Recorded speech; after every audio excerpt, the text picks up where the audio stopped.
Welcome back. You're listening to Tuttle Talk here on the Real Estate Radio Network. I am Andy Tuttle, your host. Thank you so much for staying with us. Remember, if you want to reach out to us during or after the show, you can call us 214-736-9696, 214-736-9696. You can also get into the conversation on facebook.com/Tuttle Talk. You can catch all shows. If you miss any part of this one or any past shows at andytuttle.com. And of course, if you just need to send a quick text and you want to get some of the 5 regrets article that Lars has been talking about the past 5 weeks, or 4 weeks, I guess now.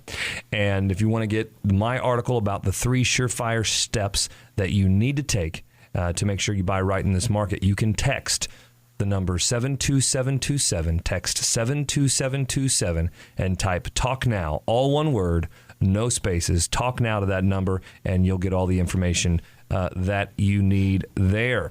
Here with us today in studio, our very special guest, Brenda Kinsey of the Kinsey Group, and Brendan Duffy, her other side of her brain, her business better half, if you will. You're the better half always, Brenda. Watch that. Yeah. But he is the other half, if you will, and they are one of the premier teams in DFW. They are one of the top teams over at Halo Realty Group, and they're here with us today. We're going to talk a little bit of Collin County. I know you guys have a passion for that area and a passion for Prosper and all what's going on in the Collin County area. So I'm excited to hear about that and excited to hear about the dynamic between you two. So Brenda, welcome to the show. Thanks for having us. You bet, Brendan. Thanks so much for being here, man. Hey, man. So, great working out with you guys last night, by the way. The other night. That was a beating.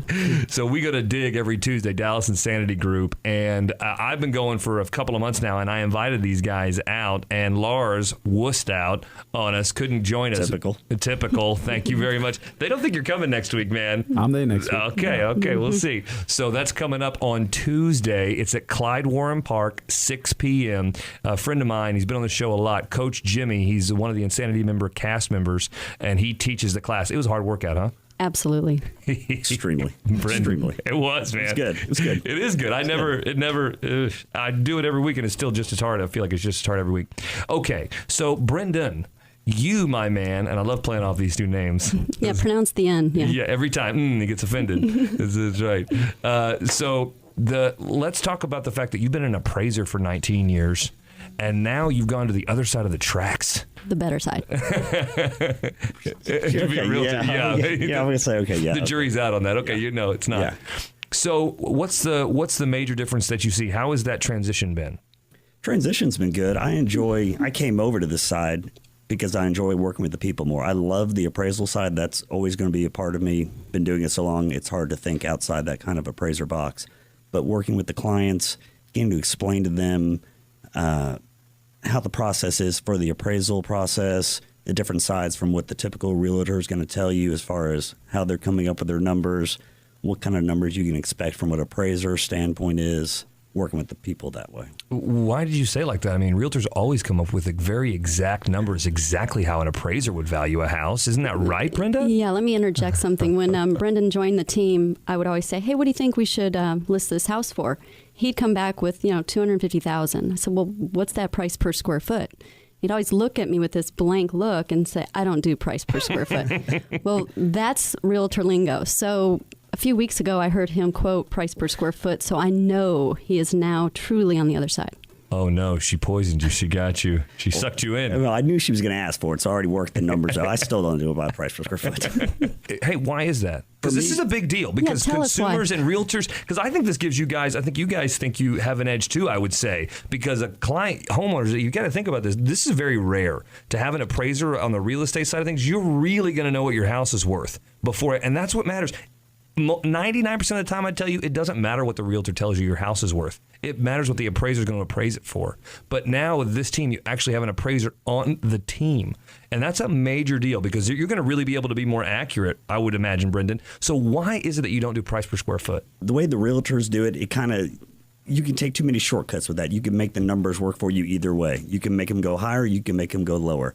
If you take the appraisal side of it, it basically puts it out there and they take it and they break the price down through every item. So you get a different number at the bottom than would you do, let's say, if you're just grouping a whole bunch of sales together. Well, maybe the realtor's not taking into effect if some of those have pools. Well, having a pool is going to affect your price per square foot. If the same house sells for a certain amount of dollars, the next house sells for the same amount but has a pool, that's going to affect your price per square Corner foot. lot, fence, bigger lot, view. I know, like if it's on a golf course and where is it at? And when you look at those line items on that appraisal report, there's a ton of those that you have to make adjustments for. Right.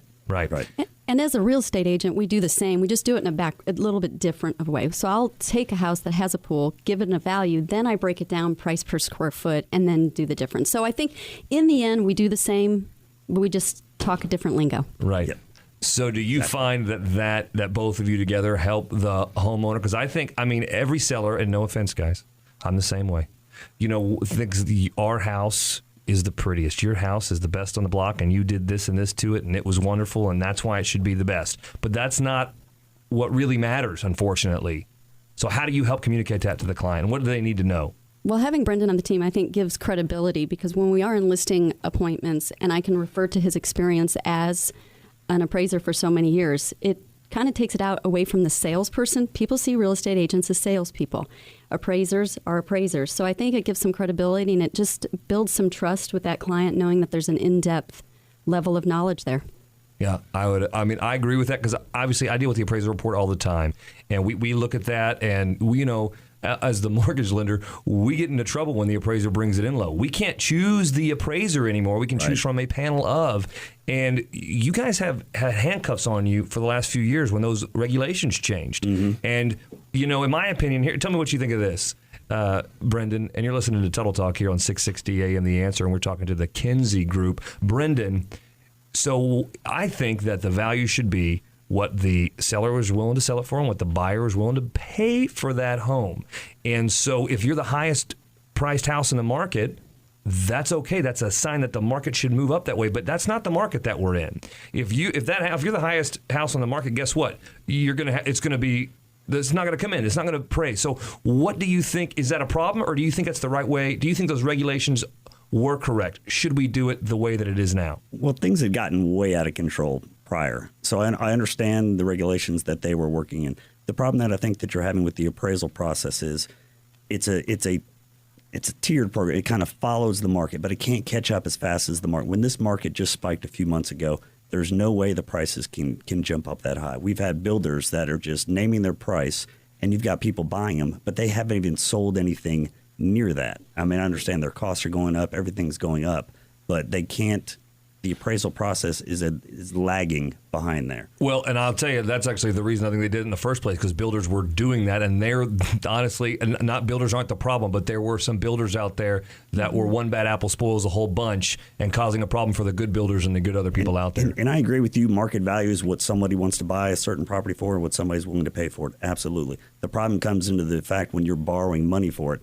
They've got the regulations. And we agree with that on the lender side. Mm-hmm. But I want you to hear that out there, that on the one hand, we agree with you. At the same time, when you're getting financing on that house, there's a little more than just that to consider. And there are a lot of things that we battle. We're in this business, and sometimes we are a consumer too. And we are like, man, I want to believe this, but at the same time, I get it from both sides. I think as agents, we have to be proactive with the appraisers as well. When the appraiser comes to our listings, we're there. We're there to help them, not to confront them, not to say we know more than they do, but to give them the tools to help them and to help our seller make value. Right, absolutely. Okay, coming up, we are going to get to what is hot and happening right now in Collin County from the experts themselves, and we'll find out what it's really like to work with Lars, one of the partners at Halo Group Realty, and what Lars actually does for these people anyway. So stay with us.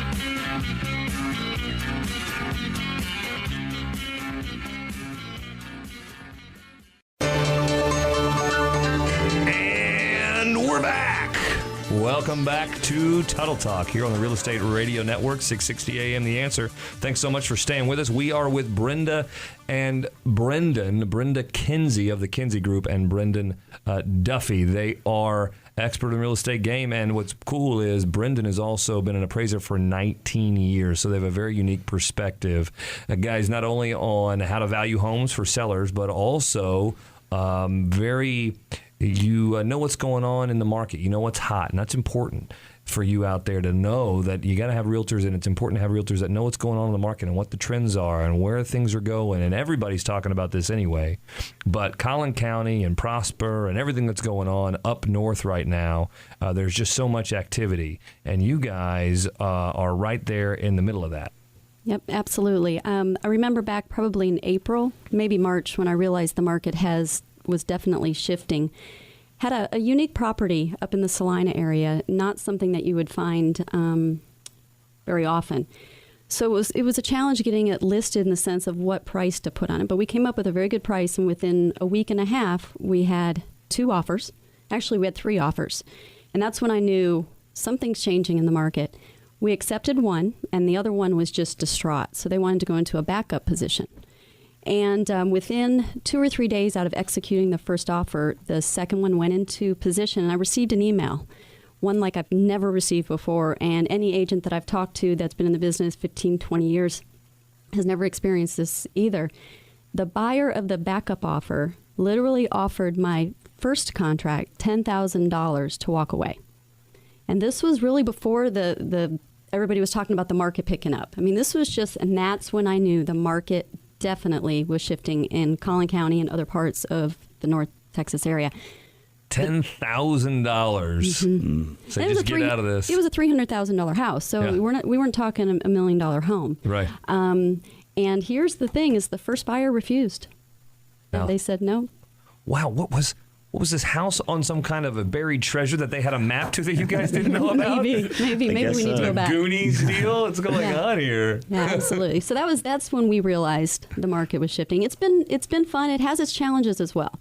Definitely. Yeah. You go show property one Saturday, you show 6, 7 properties, your buyer finds that one. By the time you get back to the office, and we actually do most of ours on our iPads right there as well, they're already executing an offer, and you have to start right back over. And that's hard to break the news to your buyer when they fall in love with a house. Yeah, it's a lot easier when you have $10,000 in your back pocket. I'll tell you what, sweetie, if this happens to us, just so you know, we are taking the $10,000. There is no question. You're not calling me sweetie, right? Yeah, no, baby. Beth, sorry. Yes, not Brenda.